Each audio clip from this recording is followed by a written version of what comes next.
আগত শিক্ষক নেতৃবৃন্দ সবাইকে বাংলাদেশ শিক্ষক সমিতি বিটিএর পক্ষ থেকে অভিনন্দন এবং শুভেচ্ছা জানাচ্ছি। সাথে সাথে আসসালামু আলাইকুম। আমি আজকের উদ্দেশ্য সম্পর্কে কিন্তু আপনারা সবাই জেনে গেছেন যে আমরা এখানে কেন একত্রিত হয়েছি। সকল বক্তাই তার বক্তব্যে চমৎকারভাবে বলেছে যে আমাদের উপস্থিতির কারণ হৃদয় ব্যথা। ইতিমধ্যেই আপনাদের মধ্য থেকে অনেক প্রশ্ন এসেছে, আমি নোট করেছি। বিশেষ করে গত 23-এর আন্দোলন সফলতা এবং ব্যর্থতা। নেলসন ম্যান্ডেলার একটি কথা শুনেছিলাম, উনি বলেছিলেন কোন আন্দোলন বা কোনো কাজই কখনোই নাকি ব্যর্থ হয় না, হয় জিতে না হলে শিখে। তাহলে যদি 23-এর আন্দোলন নিয়ে আমরা কথা বলি, সারা দেশের শিক্ষক সমাজ যখন জাতীয় প্রেস ক্লাবে 22 দিন অবস্থান করেছিলেন, সেই 22 দিন অবস্থানের মধ্য দিয়ে আমাদের অভিভাবক, আমাদের শিক্ষার্থী, সমাজের এলিট শ্রেণী, আমলা এবং মন্ত্রী, সরকারের উচ্চ পর্যায় পর্যন্ত আমরা একটি জিনিস এস্টাবলিশ করতে পেরেছিলাম। সেটি কি? যে বাংলাদেশের শিক্ষা ব্যবস্থা সরকারি এবং বেসরকারি, আর্থিক এবং সম্মানের ক্ষেত্রে পাহাড় সম বৈষম্য রয়েছে। কি আমরা পারছি না এটা এস্টাবলিশ করতে? আমাদের শিক্ষার্থীরা দেখছি বুকে প্লে কার্ড লাগিয়ে, ও তখন সরকার খুব চাপাচাপি করছেন শিক্ষা প্রতিষ্ঠান খুলে দিতে হবে, তখন শিক্ষা প্রতিষ্ঠান খুলতে পারে না। শিক্ষার্থীরা শ্রেণীকক্ষে যায় নাই, তারা মাঠে শিক্ষকদের সাথে দাঁড়িয়ে প্লে কার্ড বুকে লাগিয়েছে, আমি জাতীয়করণ চাই, আমি সরকারি শিক্ষা প্রতিষ্ঠানে পড়তে চাই, আমি 20 টাকা বেতনে পড়তে চাই। কারণ তারা বুঝেছে আজকে যে শিক্ষকদের আন্দোলন, আমাদের স্যারদের যে আন্দোলন, এই আন্দোলন শুধু স্যারদের না, শুধু শিক্ষক কর্মচারীর না, এই আন্দোলন অভিভাবকের, এই আন্দোলন শিক্ষার্থীদের এবং এই আন্দোলন বাংলাদেশের সকল জনগণের। কারণ কেউ 2000 টাকা বেতনে পড়বে আর কেউ 20 টাকা বেতনে পড়বে, এই বৈষম্য এই দেশে থাকতে পারে না। কারণ এই দেশটি স্বাধীন হয়েছিল বৈষম্যের বিরুদ্ধে লড়াই এবং সংগ্রামের মধ্য দিয়ে। এবং তেমনি ভাবে দেখেছে এই 24-এর যে আন্দোলন, এবং যার জন্য সরকারকে শুধু বিতাড়িত হইতে হয় না। একজন বক্তার কাছে শুনছি যে এই 24-এর আন্দোলনে জাতীয় মসজিদের ইমাম কেউ নাকি পালাইতে হয়েছে। কেন পালাইতে হয়েছে? এর পালানোর একটি মাত্র কারণ, জনগণের ভাষা বুঝতে হবে। যদি জনগণের ভাষা না বোঝা যায়, তাহলে জনগণের নেতা হওয়া যায় না, রাষ্ট্র পরিচালনা করা যায় না। আপনি যখন জনগণের চাপা ক্ষোভ থাকবে, তখন যারা বসনতে থাকে তারা যখন বুঝতে না পারে, তাদের পরিণতিটা কিন্তু এমনি হয়, এটি কিন্তু একদিনে না। আমরা যখন 22 দিন শিক্ষকদের নিয়ে আন্দোলন করলাম, যখন সেদিনের সেই ফ্যাসিস্ট শিক্ষামন্ত্রী, যিনি এই বাংলাদেশে স্বাধীনতার পরে সবচেয়ে কুখ্যাত একটি কারিকুলাম চাপিয়ে দিয়েছিলেন শিক্ষকদের উপর, শিক্ষার্থীদের উপর, অভিভাবকদের উপর, তখন এদেশের শিক্ষার্থী, শিক্ষক এবং অভিভাবক কেউই এই কারিকুলাম গ্রহণ করে নাই। তার প্রমাণ, যখন কিছু অভিভাবক জাতীয় প্রেস ক্লাবের সামনে এই কারিকুলামের ব্যাপারে কথা বলেছিলেন, তখন টিভি এবং মিডিয়ায় সেই অভিভাবক এবং তার সন্তানকে ছবি সহ দেখানো হয়েছিল। তখন শিক্ষামন্ত্রী বলেছিলেন এদেরকে ভাড়া করে আনা হয়েছে, গুরুত্ব দেওয়া হয় নাই।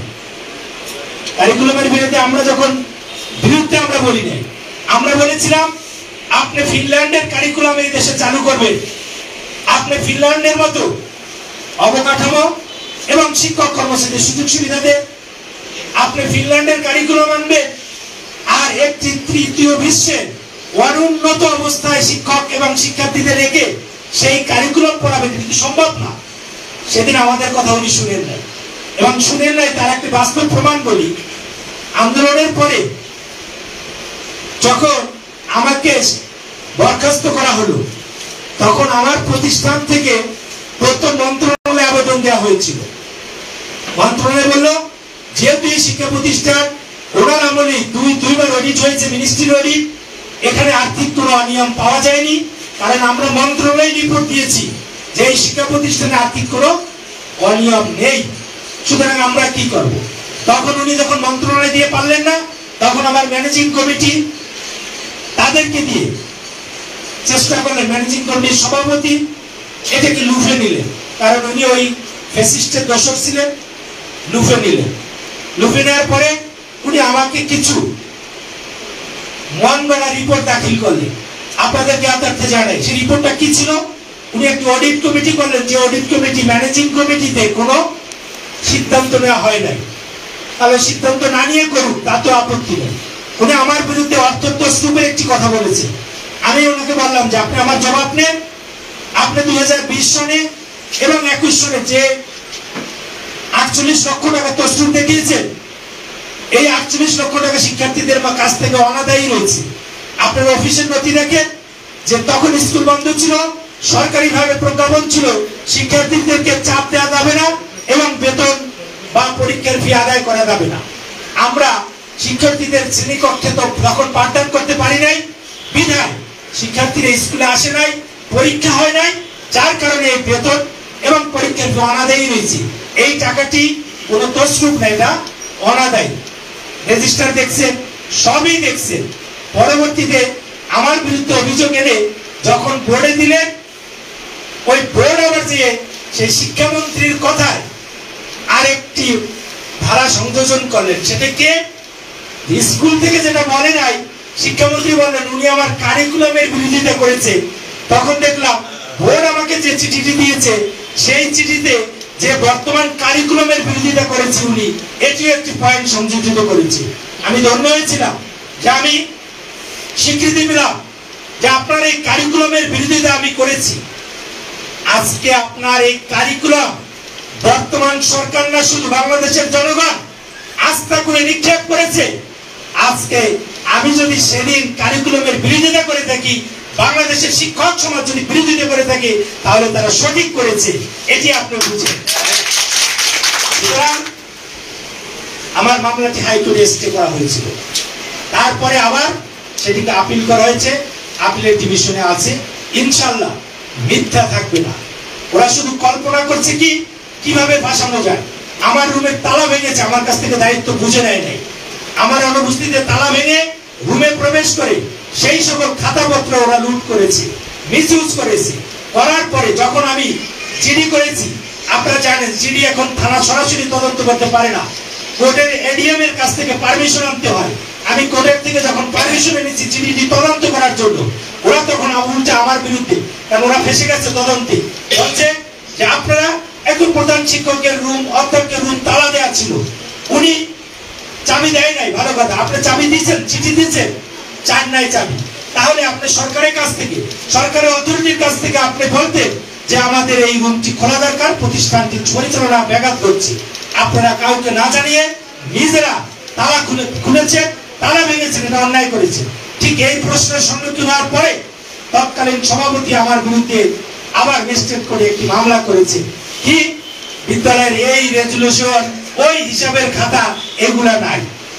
আমি কোর্টে দাখিল করলাম যে এই যে চিঠি, এই যে এই অবস্থা, এইভাবে আমাকে বরখাস্ত করা হয়েছে এবং ওনারা এটি তালা নিজেরা ভেঙেছেন, ওনারা স্বীকার করেছেন। দেখেন সত্য কিভাবে প্রকাশ পায়। উনি আমার বিরুদ্ধে মামলা করেছেন, সেখানে লিখেছেন তালা ভেঙেছেন এবং স্থানীয় কিছু লোকজনের সাক্ষী রেখে তাদের স্বাক্ষর নিয়েছেন, উনি তালা ভেঙেছেন। ওই যে জিডি, ওরা উনিই প্রমাণ করেছেন, অর্থাৎ কাদেম বিন মরিয়ম প্রমাণ করেছিল, সে আগে বলে নাই। উনি কোর্টে নিজেই প্রমাণ করেছেন যে উনি তালা ভেঙেছেন, কিন্তু এই জিনিস পান নাই। কোর্ট সেই মামলাটি খারিজ করে দিয়েছে।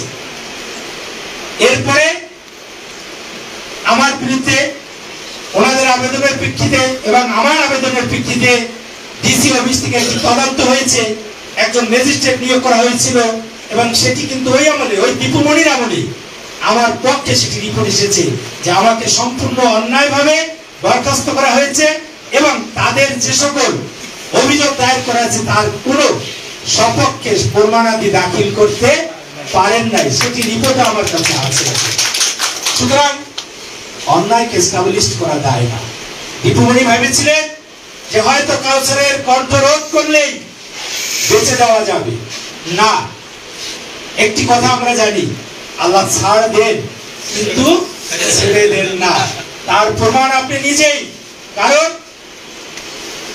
আমাদের 5.5 লক্ষ শিক্ষক কর্মচারীর উপর আপনি ওই যে যাদের নাম উচ্চারণ করেছে, আমি নাম বলবো না, তাদের প্ররোচনায় হোক আর আপনার নিজের গোলামিতে হোক, সেদিন এই শিক্ষকদের কথা আপনি শুনেন নাই। সেদিনই আপনাদের পতন শুরু হয়ে গেছে। কেন পতন শুরু হয়েছে? 5.5 লক্ষ শিক্ষক কর্মচারীর হৃদয়ের যে আকুতি, সেটি ওই প্রেস ক্লাবের সামনে বাংলাদেশ শিক্ষক সমিতি বিটিএর ব্যানারে যখন প্রতিফলিত হয়েছে, সেদিন ওটি কর্ণগোচর করেননি।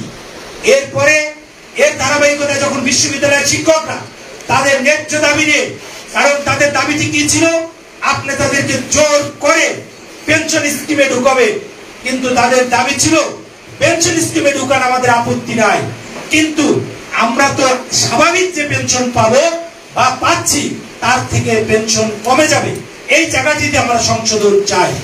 সেদিন আপনারা শুনেন নাই। যখন বিশ্ববিদ্যালয়গুলো সারা বাংলাদেশে বিশ্ববিদ্যালয় বন্ধ ছিল, ক্লাস বর্জন ছিল, শিক্ষকরা যখন ব্যানার নিয়ে ওই প্রতি বিশ্ববিদ্যালয়ে বসেছিল, শিক্ষার্থীরা তখন হলে ছিল। সেদিন শিক্ষকদের সেই কথাও আপনাদের কানে দেয়নি। ওনারা বলেছিলেন আমরা মাননীয় প্রধানমন্ত্রীর সাথে বসতে চাই। আমরা প্রধানমন্ত্রীর একটি একঘেয়েমি কথা শুনেছিলাম, কি ওরা আন্দোলন করে ক্লান্ত হোক তারপর বসবো। অহংকার পতনের মূল। একটি উদাহরণ আছে, গোলাপকে জিজ্ঞাসা করা হয়েছে, গোলাপ তুমি এত সুন্দর কিন্তু তোমার গায়ে কাটা কেন? বলছিল এটি আমার অহংকার।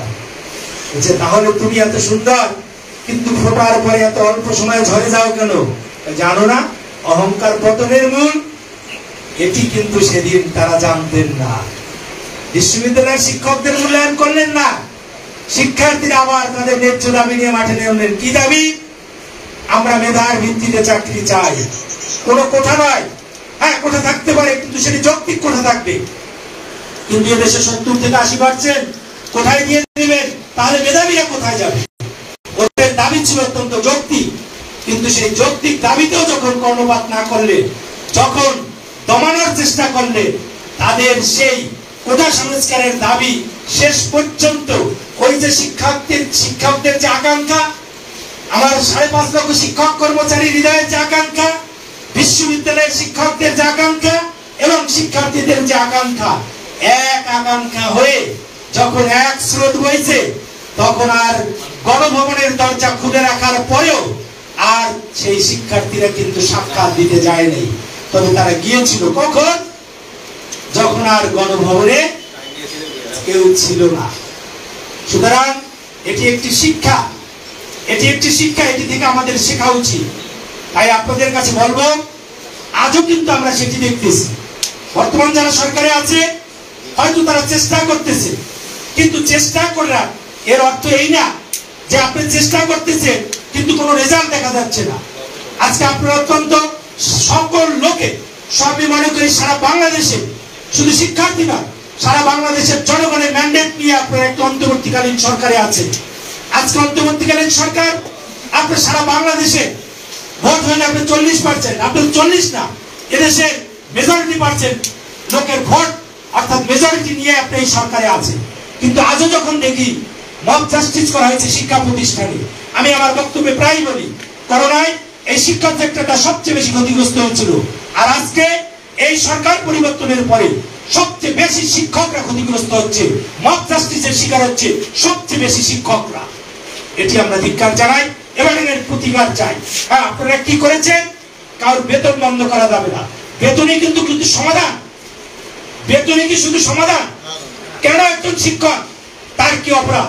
যদি কোনো শিক্ষক অপরাধ হয়ে থাকে প্রচলিত আইনে তার বিচার হবে, তদন্ত হোক, কিন্তু কেন তিনি আজকে প্রতিষ্ঠানের বাইরে থাকবেন? কেন অন্যায় ভাবে তাকে নির্যাতন করা হচ্ছে, শারীরিক বা মানসিক ভাবে তাকে নির্যাতন করা হচ্ছে? আমরা এই সকল নির্যাতনের প্রতিবাদে, আমি বলি ভাই আপনি নিজে জানেন বাংলাদেশ শিক্ষক সমিতি বিটিএ কেবলমাত্র এই নির্যাতনের প্রতিবাদে ঢাকার সেই জাতীয় প্রেস ক্লাবে আমরা কিন্তু সঙ্গে সঙ্গে প্রেস কনফারেন্স করেছিলাম এবং পরবর্তীতে আমরা সংবাদ সম্মেলন থেকে শুরু করে মানববন্ধন পর্যন্ত আমরা বলেছি এদেশে কোনো শিক্ষককে নির্যাতন করা চলবে না।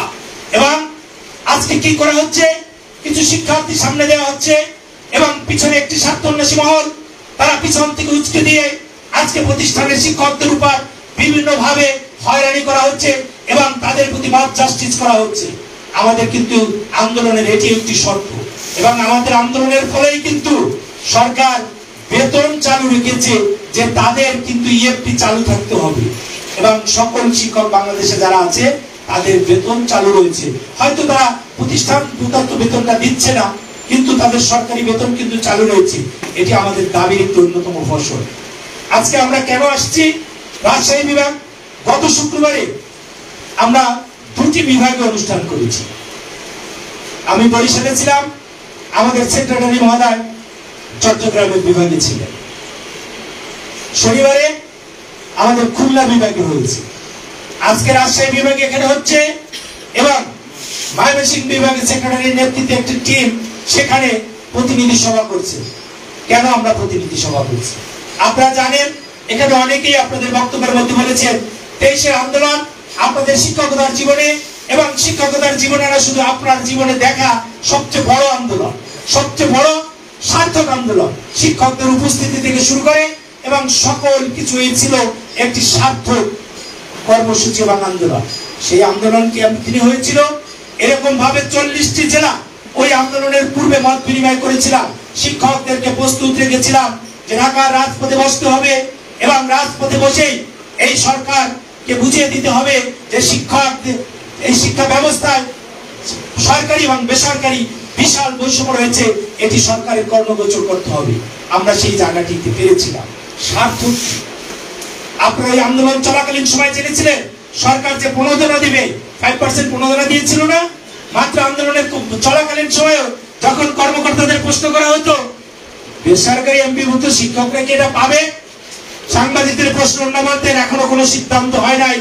কেউ কেউ বলেছেন নাম প্রকাশে অনিচ্ছুক যে না বেসরকারি শিক্ষক কর্মচারীরা এই প্রণোদনার অন্তর্ভুক্ত হবে না। কিন্তু আমরা কি দেখলাম, যখন 11 তারিখ থেকে আন্দোলন শুরু হয়ে গেছে, যখন 16 তারিখ থেকে শিক্ষা প্রতিষ্ঠানে তালা লেগে গেছে, তখন তাড়াতাড়ি ওই প্রজ্ঞাপনের সাথে এমপিভুক্ত শিক্ষক কর্মচারীদের 5% প্রণোদনা ছেড়ে দেওয়া হয়েছে। এটা কি আন্দোলনের সার্থকতা ছিল না? অবশ্যই ছিল। পাশাপাশি কি ছিল, তখন মাননীয় প্রধানমন্ত্রী বলেছিলেন যারা জাতীয়করণ চায় জাতীয়করণের জন্য একটি কমিটি করে দেওয়া হোক, এই কমিটি রিপোর্ট দেবে এবং তারপরে জাতীয়করণ করা হবে। কিন্তু সেই প্রধানমন্ত্রীর কথার উপর ভিত্তি করে আপনারা যে কথা বলেছেন গবেষণা মন্ত্রী, উনি আবার আরেকটি লাগাইলেন কি, মাননীয় প্রধানমন্ত্রী আরেকটি কমিটি করা উচিত। কি কমিটি? গবেষণা কমিটি। গবেষণা করে কি হবে, শিক্ষার মান কি হবে সরকারি করলে এইটা একটু মেজারমেন্ট করা দরকার বা গবেষণা করা দরকার। মাননীয় প্রধানমন্ত্রী বললেন ঠিক আছে, তাহলে দুটি কমিটি হোক, একটি হবে জাতীয়করণ সংক্রান্ত, আরেকটি হবে গবেষণা করার জন্য। আমরা বলেছিলাম যে হ্যাঁ, এই দুটি কমিটি মাননীয় প্রধানমন্ত্রী বলেছে আপনি আমাদের সাথে 19 তারিখের মিটিংয়ে সেদিনের মন্ত্রী দীপুমণি এবং উপমন্ত্রী নওফেল সাহেব বলেছেন ঠিক আছে, আমরা আমাদের দাবি করছি এই কমিটিতে শিক্ষক নেতৃবৃন্দকে অন্তর্ভুক্ত করতে হবে। কিন্তু উনি বললেন যে না, এখানে শিক্ষক নেতৃবৃন্দকে রাখা যাবে না। আমি স্পষ্ট বললাম যে অবশ্যই এখানে রাখতে হবে। কেন? কারণ আমরা বিশ্বাস করি না এখানে যখনই কমিটি হবে দেখা যাবে এই কমিটি আলোর মুখ দেখবে না, আলোর মুখ দেখলেও মিটিং হবে না, মিটিং হলেও দীর্ঘসূত্রিতা হবে, অতএব আমাদেরকে রাখতে হবে। পরবর্তীতে কিন্তু আমাদের সাথে যখন বসা হলো, আশ্বস্ত করা হলো হ্যাঁ মাননীয় প্রধানমন্ত্রী নির্দেশ দিয়েছেন আপনাদেরকে এই দুই কমিটিতে রাখা হবে এবং আপনাদের যে দাবি ওনার বক্তারা বলে গেছেন ডিজিএফআই এনএসআই থেকে প্রতিটি গোয়েন্দা সংস্থা আমাদের সাথে তাদের সিটিং হয়েছে ঘন্টার পর ঘন্টা, শুধু 1-2 ঘন্টা না। তারপরে একটি জায়গা আসা হয়েছে বাড়ি ভাড়া, চিকিৎসা ভাতা এবং পূর্ণাঙ্গ উৎসব ভাতার ক্ষেত্রে কত টাকা লাগে, আর্থিক যে বৈষম্য আছে এই বৈষম্যটা অতি অল্প সময়ের মধ্যে এটিকে অবসান করা হবে। আপনারা কি সেদিনের উপমন্ত্রী নওফেল স্যারের কথা শুনছেন না? স্পষ্ট ঘোষণা দিয়েছিলেন এবং ওই ঘোষণার আগে যখন অফিসে বসে আমাদের সাথে কথা হচ্ছিল, রুদ্ধদ্বার বৈঠক হয়েছিল, তখন উনি বলেছিলেন যে মাননীয় প্রধানমন্ত্রীর সাথে আজকে আমরা 10টায় বসেছিলাম, মাননীয় প্রধানমন্ত্রী বলেছে ওই কমিটিতে আপনাদের অন্তর্ভুক্ত করা হবে এবং কত টাকা লাগে জাতীয়করণ করতে, এই আর্থিক বৈষম্য ঘুচাতে ওনাকে অল্প সময়ের মধ্যে এটি দিতে বলেছেন। ইনশাআল্লাহ উনি কথা দিয়েছে আর্থিক বৈষম্য সরকারি এবং বেসরকারি ক্ষেত্রে যেটা আছে এটিকে বুঝানো হবে অল্প সময়ের মধ্যে দিয়ে। এ কথা বলার পরে আমি আরেকটি শর্ত জুড়ে দিয়েছিলাম। আমি বলছিলাম মাননীয় মন্ত্রী একটি কথা আছে, আজকে 22 দিন আমরা এই রাজপথে আছি, আপনার সরকারের তরফ থেকে বিভিন্ন প্রজ্ঞাপন দিয়ে, বিভিন্ন হুমকি দামকি দিয়ে, কর্মকর্তা থেকে শুরু করে ম্যানেজিং কমিটি দিয়ে এবং রাজনৈতিক নেতাদের দিয়ে তালা খোলার অনেক চেষ্টা করেছেন, কিন্তু তালা খুলতে পারেন নাই। শিক্ষকদেরকে শ্রেণীকক্ষে নিতে পারেন নাই। কিন্তু আজকে আলোচনার পরে যখন আগামী দিন শিক্ষকরা রাজপথ থেকে শ্রেণীকক্ষে ফিরে যাবে, তখন কিন্তু বিভিন্ন ভাবে শিক্ষকদেরকে হয়রানি করা হবে। আমরা চাই আপনি আজকে প্রেসের সামনে স্পষ্ট ঘোষণা দিবেন কোন শিক্ষক কর্মচারীকে এই 22 দিনের অনুপস্থিতির জন্য কোনো প্রশ্ন করা যাবে না। কবির বিন আনোয়ার স্যার সেদিন বললেন যখন সমঝোতা হয়ে যায় তখন এগুলো থাকে না। আমি তখন সাথে সাথে বললাম স্যার থাকে, আপনাদের পক্ষ থেকে থাকবে না, কিন্তু এই শিক্ষক কর্মচারী যখন প্রতিষ্ঠানে ফিরে যাবে তখন ওই কমিটি নামক যে জাতাকল আছে, যাকে পছন্দ না হবে তার বিরুদ্ধেই তখন তারা বিভিন্ন ভাবে ষড়যন্ত্র শুরু করবে। অতএব আপনাদের পক্ষ থেকে যদি স্পষ্ট ঘোষণা থাকে তখন ওরা ওই সুযোগ নিতে পারবে না। তখন মন্ত্রী মহোদয় বলছেন আমি আজকে সকল দপ্তরকে বলে দেব একটি প্রশ্ন করা হবে না, 22 দিনের জন্য কাউকে বিন্দু মাত্র কোন রকম নির্যাতন তো দূরের কথা জিজ্ঞাসা করা হবে না। আপনারা সাক্ষী, শুধু বাংলাদেশ শিক্ষক সমিতি বিটিএ আমি ছাড়া আর সবাই কিন্তু ওই আন্দোলনের জন্য আমি একটি খবরও পাই নাই যে আন্দোলনের জন্য কার বেতন কাটা হয়েছে অথবা কাউকে নির্যাতন করা হয়েছে। আমার বেতনও কাটা হয়েছে এবং ষড়যন্ত্র করে ওই দীপুমণির অর্ডারে আমাকে চাকরিচ্যুত করা হয়েছে। আমি তার জন্য গর্বিত, কারণ 5.5 লক্ষ শিক্ষক কর্মচারীর কথা বলতে গিয়ে যদি চাকরি যায়, রিজেকের মালিক আল্লাহ। রিজেকের ফয়সালা হয় আল্লাহর পক্ষ থেকে, কোনো মানুষের পক্ষ থেকে ফয়সালা হয় না। এবং সেটা বিশ্বাস করি বিদায় আমি আন্দোলন চলাকালীন সময় একটি কথা বলেছিলাম, এবারে দেশের আন্দোলন হবে। বিগত দিনের সকল আন্দোলনের শুনতাম শিক্ষকরা বলতো নেতারা নাকি বিক্রি হয়ে যায়, নেতারা নাকি ম্যানেজ হয়ে যায়, এবং বিক্রি এবং ম্যানেজ এই শব্দ দুটি নির্বাসিত হবে এই আন্দোলন থেকে। ইনশাআল্লাহ নির্বাসিত করতে পারছি। সেদিনের দেশের আন্দোলনে কোন নেতা ম্যানেজ হয় নাই, কোন নেতা বিক্রিও হয় নাই। কি হয়েছে? ইনশাআল্লাহ আগামী দিনেও বাংলাদেশ শিক্ষক সমিতি বিটিএ যে আন্দোলন এবং কর্মসূচি পালন করবে, দোয়া করবেন কাউকে ম্যানেজ করা যাবে না। তবে মাঠ পর্যায়ে আপনাদের কথা এবং অনুরোধে আমরা ঐক্য প্রক্রিয়া করেছি এবং আপনারা দেখেছেন ইতিমধ্যে বিভিন্ন শিক্ষক সংগঠন মাদ্রাসার শিক্ষকদের সাথে বসেছি। আগামী 5 তারিখ বাংলাদেশের প্রায় সকল শিক্ষক সংগঠনের সাথে, শিক্ষক এবং কর্মচারী সংগঠনের সাথে আমরা আমাদের সেগুনবাগিচায় কেন্দ্রীয় অফিসে আহ্বান জানিয়েছি সকাল 10টায় যে আপনারা আসেন। আগামী 10 তারিখের মহাসমাবেশ থেকে আগামী দিনের যে কর্মসূচি ঘোষণা করা হবে, আমরা চাই ঐক্যবদ্ধভাবে একটি প্ল্যাটফর্ম থেকে বাংলাদেশের সকল শিক্ষক কর্মচারী জাতীয়করণের জন্য এক দফা ঘোষণায় যাব। এবং তার কারণে আমাদের সেই মাধ্যমিক শিক্ষা জাতীয়করণের স্লোগান থেকে একটু আমরা শিক্ষা ব্যবস্থা জাতীয়করণ গিয়েছি, কারণ ওই ডিগ্রি কলেজ, অনার্স মাস্টার্স কলেজের শিক্ষকরা এবং ডিগ্রি মাদ্রাসার শিক্ষকরা যখন আমাদের সাথে আসবেন তখন তো অবশ্যই মাধ্যমিক শিক্ষা জাতীয়করণ কথাটি হয় না। কিন্তু আমরা বিশ্বাস করি স্বাধীনতার পরে 37,000 প্রাথমিক শিক্ষা যখন জাতীয়করণ করা হয়েছিল তখন কিন্তু অধ্যক্ষ কামরুজ্জামান স্যারের নেতৃত্বে এই বাংলাদেশ শিক্ষক সমিতি বিটিএ কিন্তু আন্দোলন করেছিল 73টি। এবং আন্দোলনের ফলে সেদিন বঙ্গবন্ধু ডেকে বলছিলেন এখন এই মুহূর্তে 37,000 প্রাথমিক বিদ্যালয়কে জাতীয়করণ করে দিলাম, এরপরে পর্যায়ক্রমে মাধ্যমিক শিক্ষা, এরপরে উচ্চ শিক্ষা জাতীয়করণ করা হবে। তার মধ্যে দিয়ে কিন্তু সেদিন আমাদের নেতা কামরুজ্জামান স্যারের নেতৃত্বে তারা আন্দোলনকে স্থগিত করেছিল। আপনারা দেখেছেন অনেকে রাজনীতির তকমা দেয়, আমাদেরকে অনেকেই ভাবে যে এই রাজনৈতিক দলের লেজুর ভিত্তি করে বাংলাদেশ শিক্ষক সমিতি বিটিএ। আমি যদি বলি 73 সালে যদি বঙ্গবন্ধু সরকারের বিরুদ্ধে আন্দোলন করে থাকে, 86 সালে যদি এরশাদ সরকারের বিরুদ্ধে এসএসসি পরীক্ষা পর্যন্ত বর্জন করে থাকে এই বিটিএ, এবং পরবর্তীতে খালেদা জিয়া সরকারের সময় 94তে যে আন্দোলন করেছিল এরপরে 96 আন্দোলন, পরে 98 আন্দোলন এবং পরবর্তীতে 23 আন্দোলন। আমরা তো কোনো সরকারের লেজুর ভিত্তি করি না। প্রত্যেক সরকারের সময় বাংলাদেশ শিক্ষক সমিতি বিজে শিক্ষক কর্মচারী ভাগ্য উন্নয়নের জন্য এবং শিক্ষা ব্যবস্থার জন্য কথা বলি। সুতরাং বাংলাদেশ শিক্ষক সমিতি বিজে নিয়ে কথা বলতে গেলে চিন্তা করতে হবে এখানে কোন নেতা নেত্রীর ছবি আছে? অনেক সংগঠন গত 16 বছরে এই দিকে এবং এই দিকে ছবি লাগিয়েছেন, আজকে আবার তারা ছবি পাল্টিয়েছেন। একজন মনীষী কথা বলেছিল, যারা দাস এবং দাসত্ব করে ওরা প্রভু পাল্টায় কিন্তু নিজেকে পাল্টায় না। বাংলাদেশ শিক্ষক সমিতি বিটিএ কোনো দাসত্ব করে না, কোনো রাজনৈতিক দলের লেজুর ভিত্তি করে না, কোনো কেউ ছবি লাগায় না, আবার সরকার পরিবর্তনের সাথে সাথে ছবি পাল্টায় না। সুতরাং তার প্রমাণ আনতে আমি নিজেই 23 সনে সেই সরকারের বিরুদ্ধে যখন আন্দোলন করেছি এক বিন্দু ছাড় দেই নাই। মনির ভাই বলেছেন সেদিন তৎকালীন আওয়ামী লীগের শিক্ষা মানব সম্পদ বিষয়ক সম্পাদক যিনি আমাদের সাথে লিয়াজু করেছিলেন, সরকারের সাথে লিয়াজুর একজন অন্যতম ব্যক্তি ছিলেন এবং পরবর্তীতে তিনি শিক্ষা প্রতিমন্ত্রী হয়েছিলেন, উনি ওনার অফিসে বসে আমার সাথে যখন আলাপ হয়েছিল তখন বলেছিলেন, কাউসার ভাই আপনাদের এই আন্দোলনের ফলে শুধু কি দেশীয় চাপ, আন্তর্জাতিক চাপেও আমরা কিন্তু আছি। অতএব আপনাদেরকে একটু অনুরোধ থাকবে যে সরকারের সাথে আপনারা কথা বলে আন্দোলনকে একটু এই মুহূর্তে একটু গুটাতে হবে। আমি বলেছিলাম আমাদের ন্যায্য দাবি মানতে হবে, ন্যায্য দাবি মানা ছাড়া, আমাদের সাথে বসা ছাড়া রাজপথ থেকে যাব না। পুলিশ প্রশাসন সব সময় আমাদের প্রতি নির্যাতন করেছে, আপনারা দেখেছেন, কিন্তু পুলিশকে শুরু থেকে শেষ দিন পর্যন্ত একটি কথা বলেছিলাম, আপনাদেরকে আমাদের এই রাজপথ থেকে উঠাতে হলে দুটি রাস্তা খোলা আছে। কি রাস্তা? প্রথম দিন বলেছিলাম, কারণ প্রথম দিন আপনারা যারা ছিলেন কি রকম নির্যাতন করা হয়েছিল। আমাকে বলা হয়েছিল আপনি যদি রাজপথ থেকে না ওঠেন আপনার ঠ্যাং ভেঙে গুঁড়ো গুঁড়ো করে দেওয়া হবে।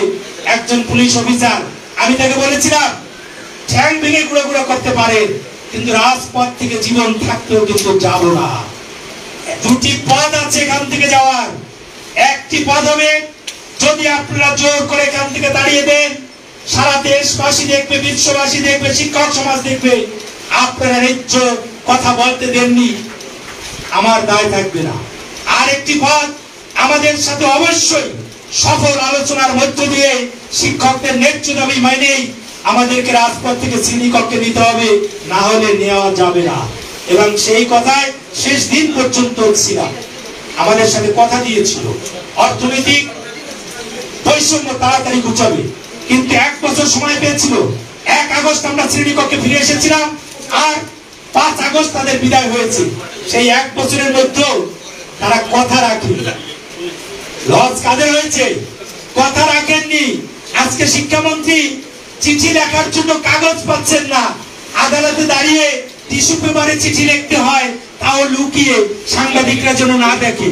এর মধ্যে দিয়েও সাংবাদিকরা দেখে ফেলছে। নিয়তির নির্মম পরিহাস, যিনি বাংলাদেশের একজন শিক্ষামন্ত্রী থাকা অবস্থায় তিনি চিঠি লিখতে কাগজ পান না, টিস্যুতে লিখতে হয়।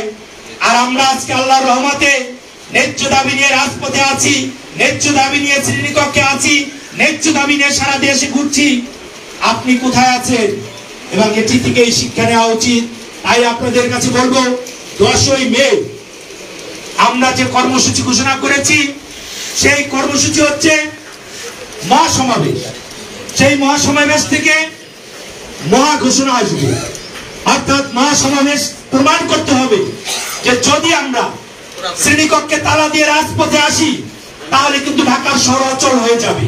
অতএব এই মহাসমাবেশের পরে আমাদের সাথে বা আমাদের দাবি নিয়ে সরকারকে অবশ্যই স্পষ্টভাবে ঘোষণা দিতে হবে। সেই ঘোষণা কি?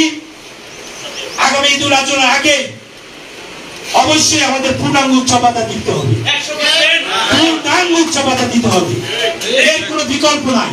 কারণ ওই 25% উচ্চপাতা সেই 2003 সালে শুরু হয়েছে, সেই 4 সাল থেকে আজকে যদি সেই 22 বছর পরে আবার যদি শুনতেছি 25%, তাহলে কি আবার 44 বছর 25% নিব? না, কোনো অবস্থায় পূর্ণাঙ্গ উৎসব ভাতা ছাড়া কোন প্রজ্ঞাপন বাংলাদেশের শিক্ষক সমাজ এবং কর্মচারীরা মানবে না, কোন পার্সেন্টেজ মানবো না, শতভাগ উৎসব ভাতা দিতে হবে। পাশাপাশি বাড়ি ভাড়া এবং চিকিৎসা ভাতা এটি সরকারি শিক্ষক কর্মচারীদের মতো হতে হবে এবং এই প্রজ্ঞাপনের মধ্য দিয়ে জাতীয়করণের ঘোষণা আসতে হবে। আমাদের শিক্ষা প্রতিষ্ঠানের যে আয় আছে এই আয় সব সরকারি কোষাগারে নিয়ে দেয়। আমাদের জাতীয়করণের ঘোষণা দিতে হবে এবং জাতীয়করণের জন্য বর্তমান সরকারি সবচেয়ে উপযুক্ত সরকার। কারণ কেন সবচেয়ে উপযুক্ত সরকার? আমরা দীর্ঘদিন দাবি করেছিলাম যে অশিক্ষিত লোকদের শিক্ষা প্রতিষ্ঠান চালানো যায় না, দয়া করে ম্যানেজিং কমিটিতে শিক্ষাগত যোগ্যতার একটি মাপকাঠি নির্ধারণ করা দরকার। আমাদের কথা শুনে নাই, দীর্ঘদিন দাবির ফলে শেষ পর্যন্ত পতনের আগে একটি মেনে গেছে কি ইন্টার পাস। কারণ ওনারা দেখছেন রাজনৈতিক ভাবে লালন পালন করতে গেলে শিক্ষা প্রতিষ্ঠানগুলোই ওইগুলোকে লালন পালন করার একটি উৎকৃষ্ট জায়গা। আজকে এই সরকার আমাদের সেই দাবির প্রতি শতভাগ একমত হয়ে শিক্ষা প্রতিষ্ঠানে ডিগ্রি পাস এবং মাস্টার ডিগ্রি পাস কে নির্ধারণ করেছে না। তাহলে আমরা মনে করি এই সরকারি সবচেয়ে উপযুক্ত সরকার শিক্ষা ব্যবস্থার পরিবর্তনের জন্য, এদেশের সকল পজিটিভ পরিবর্তনের জন্য এই সরকারি উপযুক্ত সরকার এবং এখন উপযুক্ত সময়। অতএব আরেকটি কারণ আমি আমার বক্তব্যে প্রায় বলি, আজকে যিনি সরকারের প্রধান আছেন তিনি একজন শিক্ষক। আজকে যিনি শিক্ষা উপদেষ্টা তিনি একজন শিক্ষক, যিনি আইন উপদেষ্টা তিনি একজন শিক্ষক, যিনি ধর্ম উপদেষ্টা তিনি একজন শিক্ষক, যিনি পররাষ্ট্র উপদেষ্টা উনি দেখছেন একটি কলম লিখেছিলেন আমাদের শিক্ষকদের নিয়ে, ক্যাপশনে ছিল আমাদের আন্দোলনের ছবি, 33,000 শিক্ষক অনাহারে, শ্রেণীকক্ষে পাঠদান করবেন কিভাবে। ধর্ম উপদেষ্টা লিখেছিলেন, পত্রিকায় কলম লিখেছিলেন মাধ্যমিক শিক্ষা জাতীয়করণের যৌক্তিকতা সুন্দরভাবে তুলে ধরেছিলেন। অতএব আমরা মনে করি যদি আমরা ঢাকার রাজপথে কোনো সংখ্যা নয়, দাবি সবার, স্কুল, মাদ্রাসা, কলেজ, শিক্ষক এবং কর্মচারী আগামী 10 তারিখে কোনো সংখ্যা বলবো না, সবাইকে যেতে হবে। সবাইকে শুধু সরকারকে জানান দিতে হবে আমরা যেন শিক্ষা প্রতিষ্ঠানে তালা লাগিয়ে এই রাজপথে এসে বসতে না হয়। কারণ আমরা সরকারকে বিব্রত করতে চাই না, সরকার তার সঠিক কাজ করবে। আমরা ঘোষণা চাই, 1 বাজেটে হবে না, আপনি ঘোষণা দেন, আপনি 2 বাজেট, আপনি 3 বাজেটে করেন, আমাদের আপত্তি নাই, কিন্তু প্রজ্ঞাপন জারি করতে হবে, কাজ শুরু করতে হবে এবং স্পষ্ট ঘোষণা দিতে হবে যে ঈদুল আজহার আগে কোন পার্সেন্টেজ নয়, শতভাগ উৎসব ভাতার ঘোষণা আমরা চাই। এবং এই বাজেটের পূর্বে মাধ্যমিক শিক্ষা নয়, পুরো শিক্ষা ব্যবস্থা জাতীয়করণের ঘোষণা আসতে হবে এবং সেই শিক্ষা ব্যবস্থা জাতীয়করণের মধ্য দিয়ে আমরা রাজপথ থেকে সেই ঘোষণা নিয়ে কিন্তু শ্রেণীকক্ষে ফিরব। এই জন্য এই ঘোষণাটি দেওয়ার জন্য আজকে যদি সবাই সম্মিলিতভাবে রাজপথে অবস্থান না করি তাহলে কি সরকার বুঝবে যে আমরা চাচ্ছি কি সবাই চাচ্ছি না। এই জন্য 10 মে যে মহাসমাবেশটি হবে আপনাদের কাছে আহ্বান থাকলো, কোন সংখ্যা নয়, প্রতিটি উপজেলার প্রতিটি প্রতিষ্ঠানের সকল শিক্ষক কর্মচারী ওই দিন বন্ধ আছে, পরের দিনও বন্ধ আছে, আগের দিনও বন্ধ আছে। 10 তারিখ শনিবার ঢাকার জাতীয় প্রেস ক্লাবের সামনে সবাই ঐক্যবদ্ধভাবে নিজ খরচে নিজ ব্যবস্থায় আমরা জাতীয় প্রেস ক্লাবের সামনে গিয়ে একটি মাত্র স্লোগান করব, আর কোন আশ্বাসে বিশ্বাসী নই, প্রজ্ঞাপন ছাড়া ফিরে যাব না, প্রজ্ঞাপন ছাড়া ফিরে যাব না, এটি হবে আমাদের অঙ্গীকার। এবং এই অঙ্গীকারের মধ্যে দিয়ে সকল শিক্ষক কর্মচারী এক প্ল্যাটফর্মে আসবে। আগামী 5 তারিখে সকল শিক্ষক কর্মচারীদের নিয়ে, সকল সংগঠনের নেতৃবৃন্দকে নিয়ে আমাদের সমিতি অফিসে বসবো। এই অফিস থেকেই আজকের এই মহাসমাবেশ সম্মেলন থেকে বা আমার এই অনুষ্ঠান থেকে, বিভাগীয় এই মত বিনিময় অনুষ্ঠান থেকে আমি বাংলাদেশের সকল শিক্ষক কর্মচারী সংগঠনের সভাপতি এবং সেক্রেটারি মহোদয়কে, মহাসচিব অথবা আহ্বায়ক বা চেয়ারম্যানকে আমাদের ওই 10 তারিখের এই কর্মসূচি সফল করার থেকে শুরু করে জাতীয়করণের আন্দোলনে, এক দফার আন্দোলনে সামিল হওয়ার জন্য আগামী 5 তারিখ সকাল 10টায় বাংলাদেশ শিক্ষক সমিতি বিটিএর সেগুন বাগিস্তাস্থ কার্যালয়ে সকল শিক্ষক সংগঠনের সভাপতি এবং সম্পাদককে আসার জন্য বিনীত আহ্বান জানিয়ে আমার বক্তব্য আর দীর্ঘায়িত না করে, আপনারা যে অবসর এবং কল্যাণের কথা বলেছেন, আমরা জানি 85,000 আবেদন এখানে পেন্ডিং রয়েছে এবং 7 থেকে 8,000 কোটি টাকা নাকি লোপাট হয়েছে।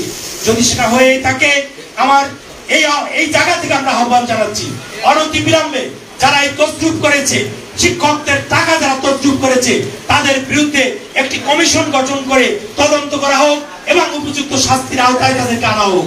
এটি হচ্ছে আমাদের শিক্ষক সমাজের দাবি। আর 10 তারিখে আপনারা সবাই যাবেন।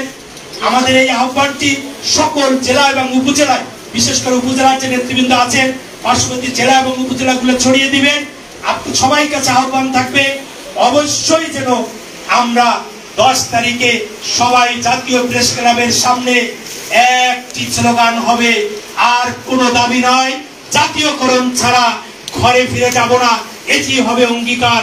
সবাই ভালো থাকবেন, সুস্থ থাকবেন, আমাদের শিক্ষকদের জয় হবে সেই প্রত্যাশা ব্যক্ত করে আগামী দিনের রাজপথে দেখা হবে, কথা হবে এবং প্রত্যাশা পূরণ করেই ঘরে ফিরব সেই প্রত্যাশা রেখে আপনাদের সবাইকে আজকের এই জুমার দিনে দূর দূরান্ত থেকে এখানে এসে আজকের এই অনুষ্ঠানটি অন্তত সফলভাবে সম্পন্ন করার যে সহযোগিতা করেছেন এবং যারা আয়োজক সবাইকে আন্তরিকভাবে বাংলাদেশ শিক্ষক সমিতি বিটিএর পক্ষ থেকে আন্তরিক ধন্যবাদ জানিয়ে আমার বক্তব্য এখানে শেষ করছি।